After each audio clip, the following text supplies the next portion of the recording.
Saudara, sejumlah tokoh lintas agama menyampaikan sejumlah tuntutan dalam aksi bela Palestina di Monas, Jakarta pada Minggu pagi. Selain menuntut agar perang segera dihentikan, mereka juga menyuruhkan agar negara-negara Islam dan Arab tidak membuka hubungan diplomatik dengan Israel sampai negara Palestina merdeka dan berdaulat. 1. Menuntut agar perang segera dihentikan dan agar dilakukan penyelidikan internasional atas kejahatan kemanusiaan dan perang oleh Israel untuk diajukan ke Mahkamah Internasional. Demi kemanusiaan, perdamaian, dan keadilan, kami menentang keras penjajahan Israel atas Palestina dan mengecam keras politik apartheid, genosida, Holocaust, serta terorisme yang terus dilakukan Israel.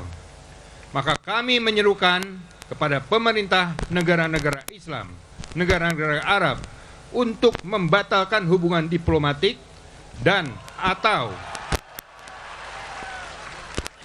tidak membuka hubungan diplomatik dengan Israel sampai negara Palestina yang merdeka dan berdaulat berdiri tegak. Sebagai bentuk solidaritas bagi Palestina, seyogyanya bangsa Indonesia sebagai bangsa cinta damai dan keadilan memboikot dan tidak membeli produk-produk Israel dan produk-produk pakaian, makanan, dan minuman yang menyumbang kepada Israel.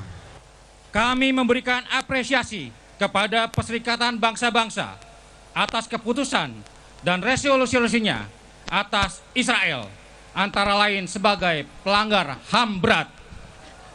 Namun, PBB perlu melakukan langkah-langkah nyata dan tegas dalam menegakkan resolusi-resolusinya dengan menghilangkan kekuatan veto dari negara-negara yang menampilkan standar ganda terhadap masalah Palestina.